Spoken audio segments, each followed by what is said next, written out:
Hi children, praise the lord. మీ అందరికీ కూడా ప్రభు అయిన యేసుక్రీస్తు పరిశుద్ధ నామములో వందనములు చెల్లిస్తున్నాను.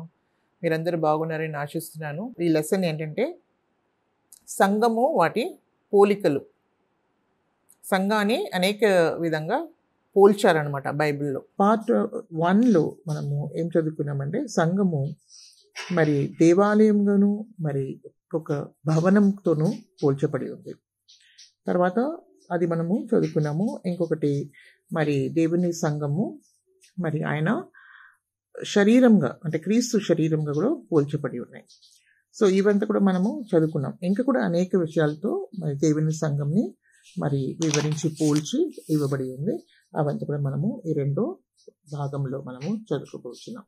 ఈ లెసన్లో వెళ్ళడానికి ముందు let us bow down and pray. ప్రార్థన చేసుకుందాం. పరిశుద్ధ తండ్రి, మీకు స్తుతులు స్తోత్రములు చెల్లించుకుంటున్నాను నాయన. మీ కృప ద్వారా ప్రభా ఇంతవరకు ప్రభా నాయన బిడ్డలందరినీ కూడా మీరు కృపలో భద్రపరిచి కాపాడినందుకే మీకు వందనాలు స్తుతులు స్తోత్రం చెల్లించుకుంటున్నాం నాయన. ఈ సమయాన్ని మీరు మాకు అనుగ్రహించినందుకే మీకు స్తోత్రం నాయన. సంఘం విషయమై ప్రభా మీరు ఎంతో గొప్ప ప్రణాళిక కలిగి ఉంటున్నారు కాబట్టి నాయన ఆ సంఘంలో మేము కూడా నాయన భాగస్థులుగా ఉండడానికి ప్రభా నాయన మేము కూడా ప్రభా సంఘం అంటే ఏంటి అనే విషయాల్ని ఆ మర్మంని మేము కూడా తెలుసుకోవడానికి ప్రభా పరిశుద్ధాత్మ సహాయం మేము కోరుకుంటున్నాం తండ్రి. మీ సన్నిధిని మాకు అనుగ్రహించండి నాయన. ఇది వింటున్న ప్రతి బిడ్డల్ని, పెద్దలేంటి చిన్నలేంటి ప్రభా అందరినీ కూడా ప్రభా మీరే ఆత్మీయ నేత్రాలని మీరు తెరవండి ప్రభా. మీ సత్యవాక్కుని ప్రభా స్వీకరించడానికి, అంగీకరించడానికి ప్రభా దాంట్లో ప్రభా మేము కూడా మీలో ఆయన కట్టబడి ప్రభా మేము కూడా వృద్ధి పొందడానికి మీరు సహాయం చేయమని నాయన మీ అందరిని బిడ్డల్ని ఆశ్రయించి దీవించమని మీకే స్తుతులు స్తోత్రములు అర్పిస్తూ యేసు ప్రభు పరిశుద్ధ నామములో మేము ప్రార్థించి వేడుకుంటున్నాం తండ్రి, ఆమేన్. సంఘం ఏంటి? క్రీస్తుకి పెండ్లి కుమార్తె. అంటే క్రీస్తు పెండ్లి కుమారుడు, మరి సంఘము పెండ్లి కుమార్తె అనేది మనము చూస్తున్నాం. సో ఈ విధంగా మనం చూస్తే ఈ ఆత్మీయమైనది ఏంటి అనేది మనకు తెలుస్తుంది కదా. లేకుంటే ఇది ఇంత బాగా మనకు తెలుస్తుందా? తెలియదు. దీంట్లో దీనికి పోల్చితే మనకు తెలుస్తుంది. యేసుప్రభు కూడా అందుకనే ఉపమానాలతో తెలియపరిచాడు. So that we can understand things అనమాట. సో ఈ విధంగా మనం తెలుసుకోవడం ద్వారా మనకి ఎంత మంచి శ్రేష్టమైన ఒక స్థానాన్ని దేవుడు మనకు అనుగ్రహిస్తున్నారు అనేది ఆయన కృపని బట్టి మనకు అనుగ్రహిస్తున్నారు అని ఆయన మహిమకు కీర్తి కలిగి ఉన్నట్లు అది చేస్తున్నాడు అనేది మనము చూడగలం. సో ఇప్పుడు మనం మూడవదిగా మనం ఏం చేస్తున్నాము, సంఘము యేసుక్రీస్తుకు పెండ్లి కుమార్తెగా ఉంది అనేది మనము చూస్తున్నాం. మనం 2 కొరింథీ 11 దేవాసక్తితో మీ ఎడల ఆసక్తి కలిగి ఉన్నాను, ఎందుకనగా తురులైన కన్యకునుగా ఒక్కడే పురుషునికి అనగా క్రీస్తుకు సమర్పింపవలనని మిమ్మను ప్రధానము చేసి తిని. కానీ సర్పము తన కుయుక్తి చేత హవ్వను మోసపరిచినట్లు మీ మనసులను చెరుపపడి క్రీస్తు ఎడలనున్న సరళత నుండి పవిత్రత నుండి ఎట్లయినను తొలగిపోవును ఏమో అని భయపడుచున్నాను. ఒక్కడే పురుషునికి అనగా క్రీస్తుకి సమర్పింపవలనని మిమ్మను ప్రదానము చేసి ఉన్నాను. అంటే క్రీస్తుకు ప్రదానం చేయబడింది ఎవరు? యేసుక్రీస్తు సంఘము. సంఘం అంటే ఒక్కొక్క విశ్వాసి క్రీస్తుకు మనం ఎప్పుడైతే ఇస్తాం. ఇది ఏంటంటే సంఘం అంటే ఇక్కడ మనం ఐక్యంగా మనం చూస్తున్నాం. కానీ హౌ ఇట్ కమ్స్, ఒక్కొక్కరు విశ్వాసంతో ప్రభుని అంగీకరించినప్పుడు పర్సనల్గానే దాన్ని అంగీకరిస్తాం. సో వ్యక్తిగతంగానే ఉంటుంది. కానీ క్రీస్తుల ఐక్యమైనప్పుడే అది ఒక ఐక్యంగా ఒక సంఘంగా కట్టబడుతుంది అనమాట. సో యేసుక్రీస్తు ఏంటి? పెండ్లి కుమారుడుగాను, మరి ఆయన సంఘము ఏంటి? సంఘం అంటే అన్ని విశ్వాసులు కలిసి ఉన్న పరిశుద్ధంగాను పవిత్రంగా ఉన్న ఆయన కొరకు మనం ఏంటి? ప్రదానము చేయబడిన ఒక కన్యకగా ఉండాలని ఆయన కోరుకున్నట్టు మనము చూస్తున్నాం. సో ఇంకా కూడా మనము అది చదివితే ఎఫెసీయులకు రాసిన పత్రిక 5వ అధ్యాయంలో మనము అదే చూడొచ్చు. 23-27 క్రీస్తు సంఘమునకు శిరసై ఉన్నలాగున పురుషుడు భార్యకు శిరసై ఉన్నాడు. క్రీస్తే శరీరమునకు రక్షకుడై ఉన్నాడు. సంఘము క్రీస్తునకు లోబడినట్టుగా భార్య కూడా ప్రతి విషయములలో తమ పురుషులకు లోబడవలెను. పురుషులారా, మీరును మీ భార్యలను ప్రేమించుడి. అటువలే క్రీస్తు కూడా సంఘమును ప్రేమించి అది కలంకమైనను ముడత అయినను అటిది మరి ఏదైనను లేక పరిశుద్ధమైనదిగా దోషమైనదిగాను మహిమగల సంఘముగాను ఆయన తన ఎదుట దానిని నిల్వబెట్టుకునవలెనని వాక్యము చేత ఉతక స్నానము చేత దానిని పవిత్రపరచి పరిశుద్ధపరచుటకై దాని కొరకు తను తాను అప్పగించుకొనెను. సో యేసుక్రీస్తు ప్రేమ ఎంత గొప్పదంటే మనల్ని పరిశుద్ధపరచడానికి, మనల్ని ఎలాంటి కలకం లేకుండా, ఎలాంటి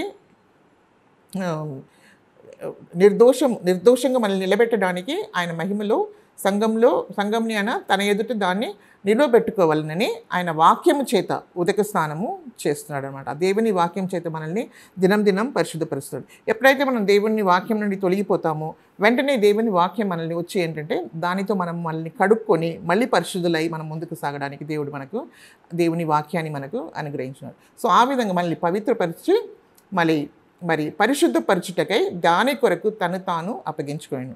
సో ఆ విధంగా చేయడానికి తను తాను అప్పగించుకున్నాడు, తను తాను పరిశుద్ధపరుచుకున్నాడు, తను తాను అంటే హీ శాంక్టిఫైడ్ హిమ్సెల్ఫ్ అనేది, అంటే తను తాను పరిశుద్ధపరచుకునే. బైబిల్లో ఏముందంటే దాని కొరకు తను ఆయనని నియమించుకున్నాడు. Set apart for the church, అట్లాగా ఆయన చేశారనమాట. పెండ్లి కుమార్తెగా ఉండడానికి ఆయన మనల్ని ఏంటంటే ఆయనకు మనము ప్రధానము చేయబడిన వారమై ఉంటున్నాం. సో అది ముఖ్యంగా అది ఏం చూపిస్తుందంటే అది స్వార్థం లేని ఒక ప్రేమ. క్రీస్తు ప్రేమ ఎలాంటిది? స్వార్థం లేని ప్రేమ. ఇంకా ఆయన ప్రేమకు ఒక హత్తు లేనిది, ఒక లిమిట్లెస్ అనమాట. Unlimited love is eternal love. There are so many things in Christ love. It's holy love. So అలాంటి ప్రేమతో ఆయన మనల్ని ప్రేమించి మనల్ని ఆయన కొరకై ఎలాంటి నిందరహితులుగా మనల్ని నిలబెట్టుకోవడానికి ఆ విధంగా తను తాను అప్పగించుకున్నాడని మనము చూస్తున్నాం. సో అదేవిధంగా మనం కూడా ఏంటంటే క్రీస్తుకు మనం ఏ విధంగా ఉండాలా? ఆయనకు లోబడాలి, ఆయన వాక్యానికి లోబడాలా, ఆయన్ని ప్రేమించాలా, ఆయన మార్గంలో మనము నడవాలి. అప్పుడు మనం ఏంటంటే ఆయన వల్లే మనము దినము మార్చబడుతూ ఉంటాం. So we have to be very obedient to him. ఎందుకంటే దేవుడు మనల్ని అంతగానో ప్రేమిస్తున్నారు కాబట్టి ఆ ప్రేమని బట్టి మనం కూడా ఆయనని తిరిగి ప్రేమించాలి అది మనము చూడవచ్చు. ఎందుకంటే ఆయన పరిశుద్ధ రత్నంతో మనల్ని పాపంలో నుండి, సాతాను చేతుల నుండి, ఇంకా మరణం నుండి మనల్ని విడిపించి, ఈ లోకం నుండి విడిపించి ఆయన కొరకై ఒక పరిశుద్ధమైన కన్నికగా ఆయన ఏం చేసి ప్రదానము చేయబడి ఉన్నాము. సో ఆయన కొరకై మనము ఎదురు చూసేవాళ్ళంగా ఉండాలి. మరి లోకం మనల్ని లాగుతున్నప్పుడు, శరీరం మనల్ని లాగుతున్నప్పుడు దానికి మనం లోబడతామా లేకుంటే యేసుక్రీస్తుకి మనం లోబడతామా? ప్రతిసారి ఒక నిర్ణయంని మనం తీసుకోవాల్సిందే. అది ఎప్పుడు ఏ విధంగా నిర్ణయాన్ని తీసుకుంటామంటే ప్రతిరోజు ఇలాంటి మనకు పరిస్థితి వచ్చినప్పుడు మన ప్రతి వాళ్ళ సిలువని వాళ్ళు తీసుకొని మనల్ని తెగించుకొని క్రీస్తు వైపు వెళ్ళడానికి మనం సిద్ధపడాలి. అప్పుడే మనం క్రైస్తవులుగా మార్చబడతాము, అప్పుడే మనము క్రైస్తవులు అనబడతాము, అప్పుడే మనము క్రీస్తుకు పెండ్లి కుమార్తెగా ఉండగలం. మన సొంత ఇష్టం చేసుకొని మరి లోకంతో మనం ఫ్రెండ్లీగా ఉండడము, లోకాన్ని స్నేహించే వాళ్ళే దేవునికి విరోధులని ఉంది. సో లోకంతో మనకి ఎలాంటి స్నేహము ఉండకూడదు. సో చాలా జాగ్రత్తగా మనల్ని కాపాడుకోవాలి. మన పరిశుద్ధతని మనము చాలా జాగ్రత్తగా మనం కాపాడుకొని దేవుని వాక్యంతోనూ మరి దేవునితో ఉన్న సహవాసంతోనూ మనం ఏంటంటే దేవునితో చాలా సన్నిహితమైన ఒక సంబంధం కలిగి ఉండడానికి వీలు ఉంటుంది. సో ఈ లోకం ఇంకా మనది కాదు, ఈ లోకాన్ని మనం విడిచిపెట్టాము, ఇప్పుడు క్రీస్తుని మనము వెంబడిస్తున్నాం. కాబట్టి కొంతకాలం వరకే, ఈ లోకంలో ఉన్న వరకే మనకు ఇదంతా కూడా మనము దాటుకొని వెళ్ళాలి. మరి ప్రభు రాకడ ఎంతో త్వరగా ఉంది కాబట్టి అప్పుడు ఆయనతో పాటు మనం కూడా ఎత్తబడతాము, పరలోకంలో మనము ఉంటాం అనేది మనము చూసుకోగలం. సో ఈ విధంగా మనల్ని మనము పరిశుద్ధపరచుకొని మరి లోకం నుండి అన్నిటిలో నుండి వేరై లోక ప్రకారమైన విషయాల నుండి క్రీస్తులో మనం అంటకట్టుబడి ఆయన చిత్తాన్ని మనం చేసేవాళ్ళగా మనం ఉంటే దేవుని ప్రేమ మనలో నిండి పొరలి పారుతుంది. మరి దేవుని చిత్తంని మనం ఈ లోకంలో చేయాలి. అదంతా మన శక్తితో కాదు, కానీ దేవుని మీద ఆధారపడినప్పుడు దేవుడు ఆ శక్తి కృపని దేవుడు మనకు అనుగ్రహిస్తారని మనము చూడగలం. సో 4వదిగా సంఘము ఒక కుటుంబము లేదా దేవుని ఇంటి వారమై ఉన్నాం. మనం దేవుని ఒక కుటుంబమై ఉన్నాం. దేవుని కుటుంబంలో ఎవరున్నారు? మనకు తండ్రి అయిన దేవుడు, మరి దేవుని బిడ్డలైన ప్రభుని అంగీకరించిన రక్షణ పొందిన వాళ్ళ ప్రతి వాళ్ళు కూడా ఆయన ఇంటి వారై ఉన్నామన్నమాట. సో ఆ విధంగా మనం ఏం చేయాలా? పిల్లలు ఏం చేయాలా? తల్లిదండ్రికి లోబడాలి. అవునా? సో అందరూ కూడా ఏ విధంగా లోబడతాము? ఈ లోక ప్రకారంగానే మనం చూస్తే తల్లిదండ్రులు ఏమో ఎక్స్పెక్ట్ చేస్తారు మన దగ్గర, పిల్లలు లోబడాలని ఎక్స్పెక్ట్ చేస్తారు. అది వాళ్ళ మంచి కొరకే వాళ్ళు చేస్తారు. అదేవిధంగా మనం కూడా దేవునికి లోబడాలి. దేవుడు చెప్పిన వాక్యాలకు మనం లోబడాలి. అది ఏ విధంగా మనం లోబడతామంటే, మనం దేవుని ప్రేమిస్తే మనం తప్పకుండా దేవుని వాక్యానికి లోబడతాం. దేవుని మాటలకు లోబడతాం. If you love me you will obey my commandments అని యేసుప్రభు చెప్పారు యోహాను 15వ అధ్యాయంలో. సో దేవుని మనం ప్రేమిస్తే, ప్రేమతో మనము ఏం చేస్తాము, విధేయత చూపిస్తాం. Not out of force. కానీ దేవుడు మనల్ని ప్రేమించాడు.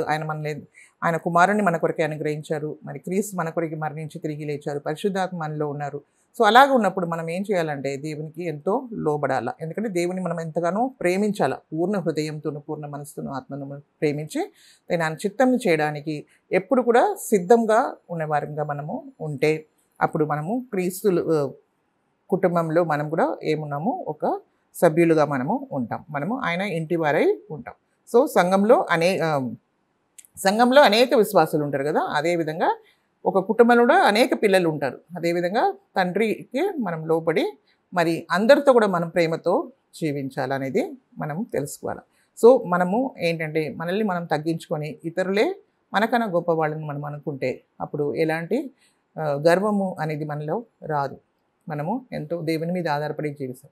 మనలో మరి దేవుని మీద ఆధారపడినప్పుడు మన వలన మనకి ఏది కాదు. అసలు దేవుని కృప లేకుండా మనం ఎంత మాత్రంలో జీవించలేం. అలాగ ఉన్నప్పుడు మనల్ని మనం తగ్గించుకోవాల్సిన వారమై ఉంటున్నాం. దేవుని తగ్గించుకుంటేనే మనం ముందుకు వెళ్ళగలం, లేకుండా మనం ముందుకు కూడా వెళ్ళలేం. సాతాను కూడా గర్వం వచ్చి పడిపోయాడు. సో అలాంటి బుద్ధి మనం ఎవరిలో కూడా రాకుండా మనల్ని తగ్గించుకోవడం అంటే, మనల్ని ఎప్పుడు తగ్గించుకున్నామంటే అంటే దేవుని మీద మనం ఆధారపడతాం. దేవుని మీద ఆధారపడినప్పుడు మనలో గర్వం రాదు. ఎందుకంటే దేవుని ఆత్మ ద్వారానే మనం ఏది చేయాలంటే దేవుని ఆత్మ ద్వారానే మనము చేయాలి. సో అప్పుడు ఏంటంటే మనకు గర్వం రావడానికి వీలే లేదు. క్రీస్తు మీద మనం ఆధారపడి మనం ముందుకు సాగిపోవాలి. సో ఆ విధంగా మనము ఆయన ఆత్మీయమైన దైవిక స్వభావం మనలో దినము ఏమవుతుందంటే పెరుగుతూ ఉంటుందన్నమాట. దేవుని మీద ఆధారపడి జీవించినప్పుడు దైవిక స్వభావం కూడా మనలో పెరుగుతూ వస్తుందన్నమాట. సో ఆ విధంగా మనం దేవుణ్ణి ఇంటి వారమై ఉన్నాము. మరి అందరినీ కూడా మనం సంఘంలో ఉన్న అందరితో కూడా మనము ప్రేమతో ఉండవలసిన వారమై ఉన్నాము. ఆ బాధ్యత కూడా మనము కలిగి ఉన్నాం అనేది మనము తెలుసుకోవాలి. తర్వాత ఫిఫ్త్లీ యేసు ప్రభు ఏమన్నారు, నేనే మంచి కాపరి. సో ఆయన మందలో మనం కూడా ఒక గొర్రెగా ఉంటున్నాం. సో మనం ఇప్పుడు లోకాన్ని వదిలిపెట్టి క్రీస్తు దగ్గరికి వచ్చేసాం. సో ఆయన మంచి కాపరి. ఆయన అందరినీ కొట్టడు. అందరినీ ఎప్పుడు అవసరం ఉంటుందో అప్పుడే కొడతారు. అప్పుడు కూడా ఆయన ప్రేమతో కొడతారు. సో ఆయన ఎలాంటి వాడంటే పరిశుద్ధుడు. సో ఆయన మనకు ముందు వెళ్తాడు. ఒక ఎగ్జాంపుల్గా ఉన్నాడు. మనకు ముందుగా ఆయన ముందు నడిచాడు. ముందుగా ఇప్పుడు కూడా మనకు ముందు నడుస్తున్నాడు. సో ఆయన మనల్ని ఏం చేశాడు, ప్రేమతో మనల్ని ఏం చేశాడు, గద్దిస్తాడు. ఎప్పుడైతే మనం దూరం వెళ్తే కానీ మన గాయాన్ని కూడా కడతాడు. సో కొట్టేసి ఆయన వెళ్ళిపోడు, కానీ మన గాయాలని కూడా ఆయన కడతాడు. తర్వాత ఆయన స్వరంని మనం వినాలి. మరి ఆయనని వెంబడించే బాధ్యత మనకు ఉందన్నమాట. సో మనం ఎప్పుడైనా దూరం వెళ్ళిపోతే ఆయన ప్రేమని బట్టి మనల్ని ఆయన శిక్షిస్తాడు కూడా. అది కూడా ఆయన చేతిలో ఉంది. ఎందుకంటే మనం ఆయన పిల్లలం, మనం పాడైపోకూడదు అనే ఉద్దేశంతో మనల్ని ఆయన కొట్టడానికి కూడా వీలుంటుంది. ఆయనకు అన్ని అధికారము కలిగి ఉన్నాడు. ఎందుకంటే మనం ఆయన మంద అయి ఉన్నాము. ఆయన మందలో ఒక గొర్రె అయి ఉన్నాము. ఆయన ఒక గొప్ప విలువ చెందించి మనల్ని తీసుకున్నాడు. ఆయన మనల్ని కొని ఉన్నాడు. కాబట్టి ఆయనకు ప్రతి అధికారం మన పైన ఉంటుందన్నమాట. సో అది అంతా కూడా మనకు ఎక్కడంతా చూస్తున్నాము. మనకు అందరికీ తెలిసిన ఒక కీర్తన ఉంది, 23వ అధ్యాయం కదా. కీర్తన 23లో ఆయన యెహోవా నా కాపరి, నాకేమీ లేమి కలగదు, ఆ వాక్యం ఉంది కదా. అదంతా కూడా మనం చదువుకుంటే మరి యోహాను రాసిన పత్రికలలో 10వ అధ్యాయము 1 నుండి 6 వరకు చదవండి. ఇంకా 11లో కూడా మీరు చదవండి. నేనే మంచి కాపరి, నా గొర్రెలు నా స్వరం వింటాయి, నన్ను వెంబడిస్తాయి. అది వేరే వాళ్ళు ఉంటారు కదా, బయట వాళ్ళ స్వరంని వాళ్ళు వినరు, వాళ్ళు వెంబడించరు. వాళ్ళు తప్పు అయిపోతే కూడా వాళ్ళు మళ్ళీ తిరిగి వచ్చేస్తారు. వాళ్ళు ఏం చేస్తారు, క్రీస్తునే వెంబడిస్తారు, ఆయన స్వరంనే వింటారు, ఆయన్నే ప్రేమ గలవాడు అనేది వాళ్ళకు తెలుసు. కాబట్టి వాళ్ళు వెళ్ళరు. సో అది మనము లూకా రాసిన పత్రిక 12వ అధ్యాయం 32లో మనం చూస్తాము.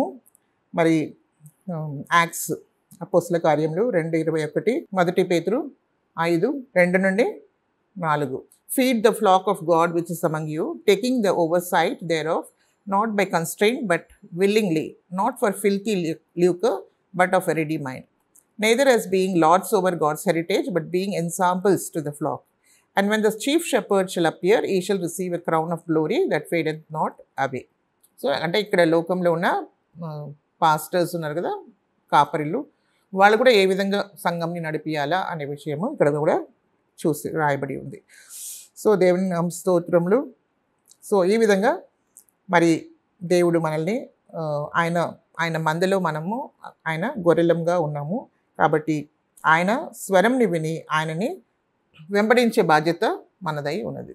సో మనం వెంబడించకుండా మనము దూరం అయిపోతే దేవుడు మనల్ని విడిచిపెట్టడు, కానీ మనల్ని బాగా శిక్షించి మళ్ళీ తీసుకొని రావడానికి ఆయన ఆశపడతారు. ఎందుకంటే మనం పూర్తిగా నశించిపోకూడదు అనేదే విషయము దేవుని ఇష్టమై ఉందన్నమాట. సో దిస్ వే దేవుడు మనల్ని సిద్ధపరుస్తూ నడిపిస్తాడు. ఆరోదిగా మనం చూస్తే సంఘము దేనికి పోల్చారంటే దేవుని వ్యవసాయము. అది మనము చూడొచ్చు. 1 కొరింథీ 3:9 మేము దేవుని జతపని వారమై ఉన్నాము, మీరు దేవుని వ్యవసాయమును దేవుని గృహమునై ఉన్నారు. సో పౌలు ఏమంటాడు, మేము దేవుని జతపని వారమే, దేవునితో సహా మేము కలిసి మీ సేవ చేస్తున్నాము, మీరు దేవుని వ్యవసాయము. అంటే దేవుని వ్యవసాయంలో ఏమవుతుంది, దేవుని గృహము అయి కూడా మనం ఉన్నామని చెప్తున్నారు అనమాట. సో ఇంకా యోహాను 15:16 కూడా మనం చూడవచ్చు. ఇక్కడ ఏమంటే, మీరు నన్ను ఏర్పరచుకొనలేదు, మీరు నా పేరిట తండ్రిని ఏమి అడుగుదరో అది ఆయన మీకు అనుగ్రహించినట్లు మీరు వెళ్ళి ఫలించుటకును మీ ఫలము నిలిచి ఉండుటకును నేను మిమ్మును ఏర్పరచుకొని నియమించుతుని. సో దేవుడే మనల్ని ఏం చేశారు, ఆయన మనల్ని ఎన్నుకున్నారు.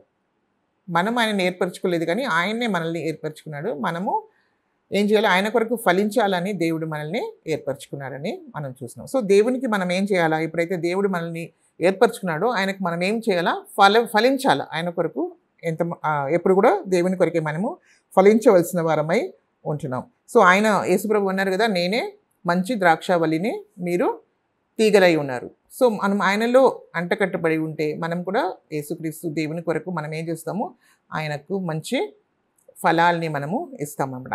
ఆయనని సంతోషపరచగలమన్నమాట. సో ఆయన ఉద్యానవనంలో అనేక చెట్లు ఉన్నాయి. సో ఆత్మఫలము కూడా మనము ఫలించవలసిన వారమై ఉన్నాము. తర్వాత దేవుని కొరకే మనం సాక్షి బిడ్డలుగా ఉండవలసిన వారమై ఉన్నాం. ఇంకా ఆత్మలోను ఇంకా సత్యంలోనూ మనం ఎదగవలసిన వారమై ఉన్నాం. సో అన్ని విధాల్లో మనం ఏంటంటే ఆయన కొరకు అనేక ఫలముని ఫలించి మరి ఆయనని సంతోషపరచే బిడ్డలుగా మనం ఉండాలని కోరుకుంటున్నారు. కాబట్టి అది మన బాధ్యత ఉంది. మనం ఆయన వ్యవసాయమును ఆయన గృహమునై ఉన్నాము, మరి ఆయన ఉద్యానవనమై కూడా ఉన్నామనేది మనము చూడాలి. సో అన్ని మంచి కార్యాలు మనము మంచి క్రియలు కూడా ఆత్మ ద్వారా మనము చేయాలి. అప్పుడు దేవునికి మహిమ కలుగుతుంది అనేది మనం చూస్తాం. అండ్ 7th is వెలుగు అంటే లైట్. సో యేసుప్రభు ఏమన్నారు, నేనే లోకానికి వెలుగై ఉన్నానని యేసుప్రభు అన్నారు. అదే కాకుండా ఇప్పుడు మనం చూస్తే ఎవరైతే నన్ను వెంబడిస్తారో చీకటిలో నడవక వాళ్ళు జీవం గల వెలుగై ఉంటారు అని ఉంది. అది యోహాను 8:12. మరలా యేసు, నేను లోకమునకు వెలుగును, నన్ను వెంబడించువాడు చీకటిలో నడవక జీవపు వెలుగు కలిగి ఉండునని వారితో చెప్పాను. సో ఎవరైతే యేసుక్రీస్తుని వెంబడిస్తారో వాళ్ళు చీకటిలో ఉండక వాళ్ళు జీవపు వెలుగు కలిగి ఉంటారు. సో దట్ మీన్స్ అది అర్థం ఏంటంటే, ఇప్పుడు వెలుగై ఉన్నారు అంటే అది ఆత్మీయమైన వెలుగు గురించి మాట్లాడుతున్నారు. సో లోకంలో ఎప్పుడైతే పాపం వస్తుందో అక్కడ ఏమొస్తుంది, చీకటి ఉంది. చీకటి కార్యాలు, చీకటి శక్తులు అక్కడ పనిచేస్తాయి. కాబట్టి అంత కూడా చీకటిలోనే ఉంటుంది. ఎప్పుడైతే యేసుక్రీస్తే లోకానికి వెలుగుగా ఈ లోకానికి వచ్చినప్పుడు మనమైతే యేసుక్రీస్తుని వెంబడిస్తున్నాం, అప్పుడు మనం కూడా ఏమవుతున్నామంటే వెలుగుగా మార్చబడుతున్నాం అనమాట. సో మనం చూస్తే వెలుగు, ఇప్పుడు మనం చూస్తున్నాం కదా, సూర్యుడు ఈ లోకాన్ని మరి ఈ భూమిని వెలిగించడానికి దేవుడు ఏం చేశాడు, సూర్యుని చేశాడు కదా. ఇంకా స్టార్స్, మూన్ అన్నీ ఉన్నాయి. సో ఎప్పుడైతే నైట్ అవుతుంది మనకు, అప్పుడు ఏమవుతుందంటే చంద్రుడు ఉన్నాడు. చంద్రుడు ఏం చేస్తుంది, తన ప్రకాశిస్తుంది. కానీ ఎలాగ ప్రకాశిస్తుంది, ఆ చంద్రుడు ఎక్కడి నుండి తీసుకుంటుంది వెలుగుని, సూర్యుడి నుండి తీసుకుంటుంది. అది తీసుకుని అది రిఫ్లెక్ట్ చేస్తుంది అనమాట. అది ఆ సన్ నుండి అంటే సూర్యుడి నుండి తీసుకొని ఆ వెలుగుని అది రిఫ్లెక్ట్ చేస్తుంది. సో అది నైట్ అయినప్పటికీ కూడా అక్కడ ఒక వెలుగు ఉంది. అది ఒక ఏమిస్తుంది మనకు, ఒక నిరీక్షణని ఇస్తుంది. ఇప్పుడు కూడా ఏంటంటే యేసుప్రభు పరలోకానికి వెళ్ళిపోయిన తర్వాత కూడా ఇక్కడ సంఘం ఉంది. సంఘము ఎంతో ఒక జీవం గల ఒక నిరీక్షణ కలిగిన ఒక సువార్తని ప్రకటిస్తున్నప్పుడు అక్కడ ఏం దొరుకుతుందంటే, లోకమంతా కూడా చీకట్లో ఉన్నప్పుడు సువార్తలో మనకి ఎంతో ఆనందం ఉంది, ఎంతో సమాధానం ఉంది, ఎంతో సమాధానకరమైన ఒక సువార్తని మనము ప్రకటిస్తున్నాం. సో ఈ లోకంలో ఏముంది, ఎక్కడ చూసినా ఏంటి అబద్ధము, పాపము, మోసము, అదే మనం చూస్తున్నాం. ఈ లోకం వైపు చూస్తే, మనం న్యూస్ పేపర్ని చూస్తే, మనం న్యూస్ని చదివితే కూడా మనకి ఎంత డిప్రెషన్ వచ్చేస్తుంది.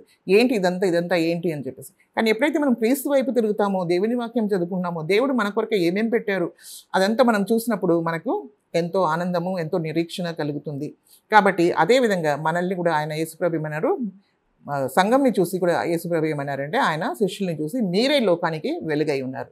సో ఏ విధంగా ఆ చంద్రుడు మరి సూర్యుని నుండి ఆ వెలుగుని తీసుకొని మరి ఈ లోకాన్ని రాత్రి సమయంలో ఎలాగ ప్రకాశిస్తుందో, ఆ ప్రకాశం ఇస్తుందో, అదేవిధంగా మనం కూడా క్రీస్తు సువార్తని మనం అంగీకరించిన వాళ్ళమే ఉన్నాము, క్రీస్తుని మనం వెంబడించే వాళ్ళమే ఉన్నాం. కాబట్టి ఆ క్రీస్తు జీవాన్ని, ఆయన వాక్యాన్ని మనం ప్రకటించినప్పుడు మనం కూడా ఏం చేస్తున్నాం, ఈ లోకానికి నిరీక్షణని మనము అనుగ్రహిస్తున్నాం. అది నిరీక్షణ ఇస్తున్నామంటే ఆ సువార్త ఒక నిరీక్షణ కలిగింది.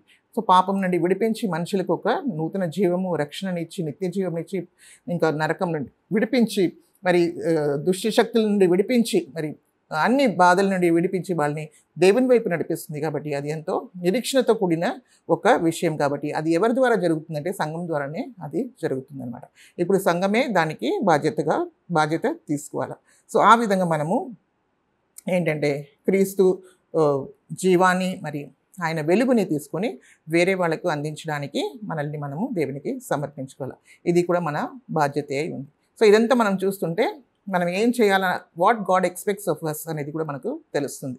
సో ఈ విధంగా పోల్చి మనం చూసినప్పుడు మనము సంఘం అంటే ఏంటి, ఈ ఆత్మీయమైన ఒక విషయం, మనకు ఒక రూపం అనేది మనకి ఇప్పుడు కనపడుతుంది కదా, సంఘం అంటే ఏంటో అనేది. సో అదేవిధంగా last but not least 8th కంపారిజన్ని మనం చూస్తే, కాల్ ఇట్ సిమిలీ అని చెప్తాం కదా. సో ఇంకొక పోలిక ఏంటి, దేంతో పోల్చారని చెప్తే అది ఏంటంటే, సంఘము సత్యమునకు స్తంభమును ఆధారమునై ఉన్నది. సో సత్యానికి స్తంభం సంఘం. సో సంఘంలో ఏంటి, సత్యం ఉండాలి. లోకంలో అంతా అసత్యం ఉంది, అబద్ధం ఉంది. కానీ సంఘంలో కూడా అదే అబద్ధం వచ్చేస్తే, అదే అసత్యం వచ్చేస్తే ఇంకా డిఫరెన్స్ ఏముంటుంది, మనం కూడా వాళ్ళతోనే కలిసిపోయినట్టు. సో ఆ విధంగా ఉండడానికి వీల్లేదు. మనల్ని మనం ఏం చేసుకోవాలా, మనల్ని ఎంతో జాగ్రత్తగా అంటే సెపరేట్గా ఉండాలా. అంటే దేవుడిచ్చిన ఆ ఉపదేశాన్ని మనం ఎంతో జాగ్రత్తగా కాపాడుకోవాలి. అక్కడ చీకటి రాకుండా, అక్కడ అసత్యం రాకుండా, యేసుక్రీస్తు సత్యం కాబట్టి క్రీస్తుని మనము మహిమపరుస్తూ మనము దేవుని సత్యాన్ని మనము ప్రకటించాలి. సో ఇప్పుడు స్తంభం ఏం చేస్తుంది, ఒక కట్టడాన్ని ఏం చేస్తుంది, దాన్ని బరువునంతా కూడా మోస్తుంది కదా, అది బరువునంతా కూడా మోస్తుంది. అదేవిధంగా మనం కూడా ఏంటంటే దేవుని సత్యాన్ని మనము కాపాడవలసిన బాధ్యత సంఘానికి ఉందన్నమాట. సో సంఘంలో ఉన్న సేవకులు, ఇంకా సంఘంలో ఉన్న విశ్వాసులు అందరూ కూడా కలిసి ఈ భారంని మనము మోయవలసిన వారమై ఉన్నాం. పరిశుద్ధతని మనము కాపాడుకోవాలి, మనల్ని మనము కాపాడుకోవాలన్నమాట. సో అదేవిధంగా ఆ కాలంలో మనము ఆ రాజులు వాళ్ళు ఉండేవాళ్ళు కదా, వాళ్ళు ఏం చేసేవాళ్ళంట, ఈ స్తంభాల మీద వాళ్ళు ఇవ్వవలసిన కొన్ని ఇన్ఫర్మేషన్స్ ఉంటాయి, నోటీస్ బోర్డు లాగా దానిలో పెట్టేవాళ్ళంట దాని మీద. సో అక్కడ వచ్చిన వాళ్ళు అది వాళ్ళు చదువుకుంటారంట. సో ఆ విధంగా దాన్ని వాళ్ళు చూసుకొని కొన్ని విషయాల్ని వాళ్ళు తెలుసుకుంటారనమాట. సో అదేవిధంగా మనం కూడా ఏంటంటే దేవుడు చేసిన గొప్ప కార్యాలని మనం కూడా వివరించి చెప్పడానికి, మరి ఆ సంఘంని, ఆ పరిశుద్ధతని, మరి ఆ సత్యాన్ని, ఆ నిత్య సత్యంని మనం కూడా ఏంటంటే అందరికీ వెల్లడి చేయాలి. ఆ విధంగా మనం ఏంటంటే we are the pillar and ground of the truth. సత్యముకు స్తంభమును ఆధారమునై ఉన్నాము. సంఘము అలాగా ఉంటుందన్నమాట. సో ఆ విధంగా అంటే అది ప్రతి విశ్వాసికి కూడా ఇవ్వబడిన ఒక బాధ్యత. మనల్ని మనము ఎంతో కాపాడుకోవాల్సిన వారమై ఉంటున్నాం. సో ఈ విధంగా పరిశుద్ధాత్మ దేవుడు మరి మనకు తెలియపరిచింది ఏంటంటే, దేవుడు ఎందు నిమిత్తం ఈ సంఘాన్ని సృష్టించాడు, మరి ఎందుకు మరి క్రీస్తులో మనం ఐక్యపడి ఉండాలి, మరి ఆయనలో మనము ఏ విధంగా ఎదగాలి, మరి మన బాధ్యతలు ఏంటి, మరి దేవుడికి కలిగిన గొప్ప అంటే గొప్ప ఆయన ప్రణాళిక ఏంటి సంఘం విషయంలో, మరి నిత్యత్వంలో మనం ఎంతో గొప్ప ఆనందంతో, సమాధానంతో, ఇంకా మహిమలో క్రీస్తుని బట్టి మనము జీవించబోచున్నాము. సో ఇవంతా కూడా ఆశీర్వాదాలను దేవుడు మనకు పరలోకమందు మనకు అనుగ్రహించున్నారు. కాబట్టి మనల్ని మనం ఎంతో ధన్యులమని మనం అనుకొని, మరి దేవుని ఎంతో మహిమపరుస్తూ, ఆయన మాటని వింటూ, ఆయనకు లోబడుతూ, మరి ఆయనకు ఒక పెండ్లి కుమార్తెగా మనం ప్రదానం చేయబడి ఉన్నాం. కాబట్టి ఆయనలో మనం ముందుకు సాగడానికి, ఆయనకు లోబడడానికి, మరి అన్ని విధాల్లో మరి ఆయన శరీరంగా ఉండి ఆయనని ఏం చేయాలి, అక్కడ సంఘంగా మనము కలిసి ఉండాలి. మరి సంఘంలో మనం ఎదగాలి, క్షేమాభివృద్ధికి కలిగించాలి. తర్వాత మనము మరి దేవుని ఆలయమై ఉండి, మరి ఆయన నివాస స్థలమై ఉన్నాము. కాబట్టి ఆయనకు ఇవ్వవలసిన స్తుతి మహిమ ఘనతలు మనం ఆయనకు అర్పిస్తూ మనము ముందుకు సాగాల.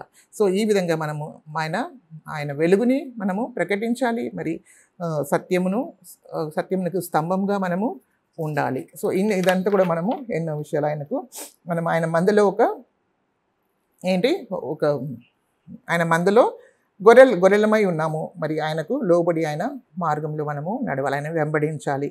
మరి మన కుటుంబంగా ఉన్నాము, మరి ఆయన గృహస్థులమై ఉన్నాము, మరి ఆయన వ్యవసాయమై ఉన్నాము. సో ఈ అన్ని విషయాల్లో కూడా మనము దేవునికి లోబడి ఆయన మార్గం నడవాలని దేవుడు కోరుకుంటున్నాడు. సో మీరందరూ కూడా ఎంతమంది రక్షణ పొందారో వాళ్ళ కొరకు నేను దేవునికి స్తోత్రం చెల్లించుకున్నాను. ఎవరైతే రాలేదో, ఇది ఒక ప్రత్యేకమైన దేవుని సమయం, ఇది సంఘం సమయం. కాబట్టి ఈ సంఘంని దేవుడు కడుతున్నారు. కాబట్టి ఎవరెవరైతే ప్రభుని అంగీకరించారో వాళ్ళందరూ కూడా మారుమనసు పొంది, మరి క్రీస్తు ప్రేమని అర్థం చేసుకుని నేను అంగీకరించి రక్షణ పొంది, మీరందరూ కూడా ఈ గొప్ప సంఘంలో క్రీస్తు శిరస్సుగాను, మనము ఆయన శరీరంగాను ఉన్నాయి, ఆయన నివాస స్థలంగాను మనం మార్చిపోయడానికి దేవుడు మీ అందరికీ కూడా ఇంకొక అవకాశం ఇస్తున్నారు. కాబట్టి మీ జీవితాన్ని దేవునికి అర్పించుకొని మీరు కూడా దేవుని ద్వారా గొప్ప ఆశీర్వాదం పొందాలని కోరుకుంటూ, ఈ చిన్న వాక్యంని దేవుడు దీవించిన గాక మీ అందరికీ కూడా ఇది ఆశీర్వాదకరంగా ఉండాలని కోరుకుంటున్నాను.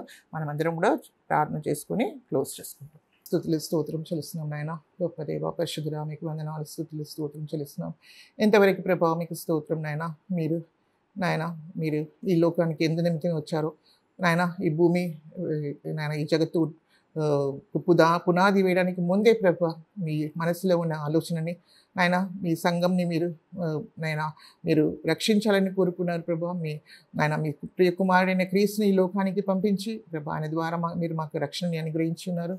అందునిమిత్తం మీకు స్తోత్రం చెల్లిస్తున్నాం తండ్రి. అది మొదలైంది, ఇంకా నడుస్తూనే ఉంది. కాబట్టి నాయన మేమందరం కూడా ప్రభా ఎవరెవరైతే రక్షణ పొందలేదు వాళ్ళందరూ కూడా మీ సంఘంలో ప్రభా నాయన చేర్చబడడానికి ప్రభా, రక్షణ పొందిన ప్రతి బిడ్డ కూడా ప్రభా నాయన మీకు లోబడి సంపూర్ణంగా ప్రభా మీరు ఎందు నిమిత్తం మమ్మల్ని ఏర్పరచుకున్నారో ఆ చిత్తం ప్రభా సంపూర్ణంగా మా జీవితంలో నెరవేర్చబడడానికి నాయన మా శరీరాన్ని ప్రభా నాయన మీకు సజీవ యాగంగా అర్పిస్తూ మీకు స్తుతులు స్తోత్రం చెల్లిస్తూ అన్ని విధాల్లో మీకు మహిమ తెచ్చే బిడ్డలుగా ఒక్కొక్కరిని మీరు దీవించి ఆశీర్వదించమని, బిడ్డలందరినీ వాళ్ళ కుటుంబస్తులని అందరినీ కూడా మీరు దీవించి ఆశీర్వదించి నాయన వాళ్ళ జీవితంలో ప్రభా మీరు గొప్ప కార్యం చేస్తూ ప్రభా నాయన వాళ్ళందరూ కూడా మీ మీద ఆధారపడి ముందుకు సాగడానికి మీరు కృపను గ్రహించి ఆశీర్వదించి బలపరచమైన మీకే స్తుతులు స్తోత్రములు చెల్లిస్తున్నాయినా యేసుక్రీస్తు పరిశుద్ధ నామములో మేము ప్రార్థించి వేడుకుంటున్నాం తండ్రి. ఆమేన్.